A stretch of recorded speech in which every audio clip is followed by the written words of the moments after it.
Hi, everybody. I'm glad to see so many faces here, and I'm very glad that Cameron took over the graveyard slot. You probably had your coffees already. Welcome to Mars. Today we're approaching attention. This afternoon we're approaching attention from a different perspective, from a creative perspective. If this morning was all about how can we use attention KPIs to optimize media, everything that you will hear from me is about content and creative, because we've been busy for the last 7+ years to understand how this KPI can help us make better ads, basically. And most of you know Mars as a chocolate company. We're the parent company of brands like M&M's, Snickers, Skittles, Extra Gum. But we also probably don't know that our largest division is pet food. So brands like Pedigree, Whiskas, Caesar, Royal Canin, and so on.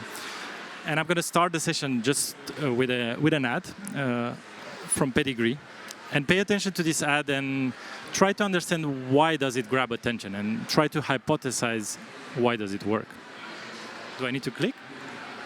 Nom nom nom nom nom nom nom nom nom nom nom nom nom nom nom. Pedigree Jumbo. It goes om and nom and nom. Nom nom nom nom nom. Yeah. So why does it work? If this would have not been a silent disco, I would have asked the audience for some input, but I assume you're all nodding and you're saying, yes, the sound is a bit weird. How come a dog can talk? And the colors are very bright and distinctive. And yes, that's why this ad works. And it works so well.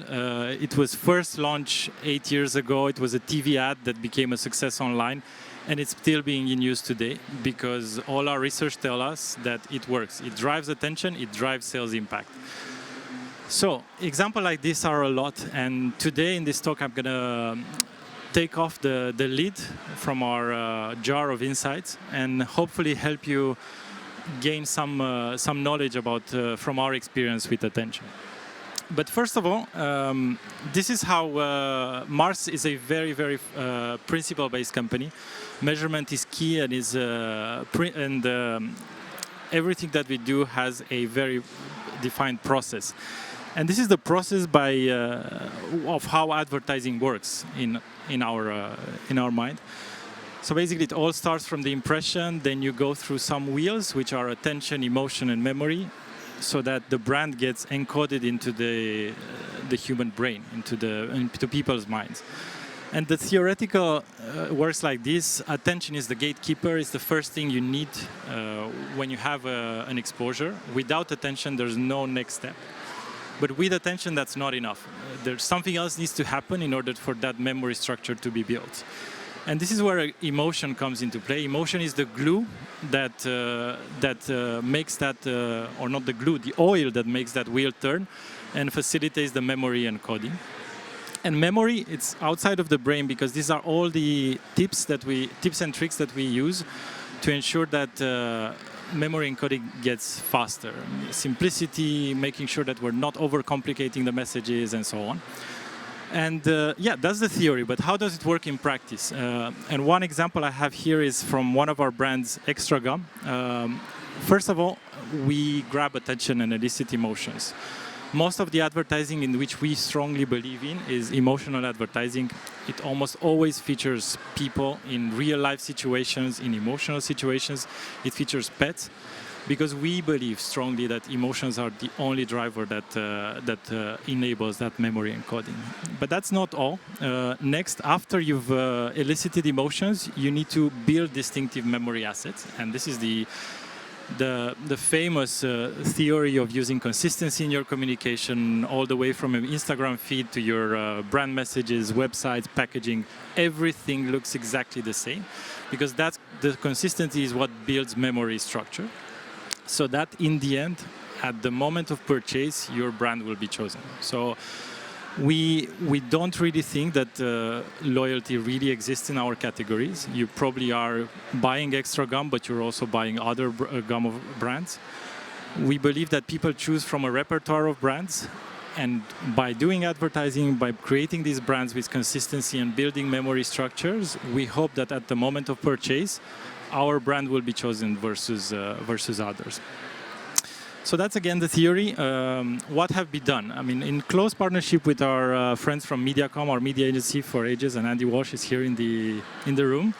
We've built a culture of content excellence or creative excellence over the last, I would say, 12 years, which enabled a lot of innovation in the attention space. So how do we start? We started by measuring robustly business outcomes. So we strongly believe that any content that you put out there needs to be measured through a business outcome element. And we're using sales data, we're using sales lift, we're using single source panel for a long time now to establish the causation of exposure to advertising to direct sales. And yes, that you've probably heard of single source panels. They're usually the expensive costs of research that always are challenging from a sample size. So that's okay when you're running TV ads with 50% reach on a national audience. But when you're talking about digital media with lower reach levels, what do you do? And that's where we strongly believe that there's a big role to play for attention. And we've uncovered attention through our exploration of neuromarketing. Neuromarketing is that field of neuroscience which applies directly to marketing, and tools like EEG, biometrics or facial coding are part of that. We started with the set of ads that we knew were performing and the set of ads that we know are not performing. We've put them through a different set of metrics to try to identify those KPIs that actually are proxy for sales and that can be easily obtained through research like this. And surprise, surprise, after 4,000 ads and 19 plus markets and 6 partners that we've worked with, we've identified attention, we've identified emotional load, and we've identified viewability actually as a metric of success when it comes to creative, not when it comes to media choices yet. So what did we learn in this process? We first learned that advertising is always a mix. It's a mix of science and a mix of art. And we've dialed up the science as much as we could through neurosciences, but in some cases that's not enough. So that's the reason why we are shy. Even if we have invested heavily in the science, we're trying to shy away from creating guidelines and creating rules on how to do creative best, because we know that there are always exceptions, and we know there's always be the brand manager that will come and say, yes, but this creative does not follow all your rules and it still drives sales. How do you explain that? So we believe there's always a role for art, and we appreciate art. Second of all, there's a lot of conversation about proving attention from a sales standpoint. And at Mars, we're very confident from a creative standpoint that attention is the right KPI to mimic sales impact. And just a little bit of data here from our brand M&M's. When we test sales lift, we codify the results using stars. In other words, a green line, that's a great ad that performs above the median of the market. 2 stars is a median ad, and 1 star is a bad performing ad. And behind these numbers are hundreds of creatives. This is the average attention that ads get, and you can clearly see that if you have a good ad, your ad will have a higher attention at the start, and the attention slope is going up. And this is what you want from advertising, and this is what you want to see when you test your ad. So what did we learn? 3 things. What did we learn from running all those 4,000 studies on attention? More attention equals more sale. So even though it's difficult sometimes to compare attention on TV versus attention on mobile, for example, always it's better to optimize within your channel to a better creative. Second of all, we're no longer in the space, and I don't think we've ever were in a space of creating long movie shots or 2-minute videos in digital. We have a couple of seconds to make the point, to introduce our brand, so we should grab attention from the start and use all those seconds to be successful. And then the question is, but how do you drive more attention? How do you grab that attention from the start? And this is where I'm struggling to give you some tips, because again, there's art and science, but what we've learned is that Some examples. Sound. Sound is a great example of how you can bring people back to the screen, and it works extremely well on TV. It's actually the #1 driver of bringing the eyes of consumers back from their phones towards the TV screen. So changes of sound, changes of voices, weird sound, and so on. Also, what we found interesting is that using familiar settings in your creative construct is very helpful because it draws people, it helps the decoding process of the creative. And last but not least, surprise. Everybody loves a great surprise. In YouTube, you have 5 seconds to make that surprise and to let people watch your ad onwards. So don't miss it. So before I leave you, I just wanted to bust 3 myths overheard at MadFest over the last 2 years, mostly linked to attention. So this is what I've heard and I talked about with others, with friends here.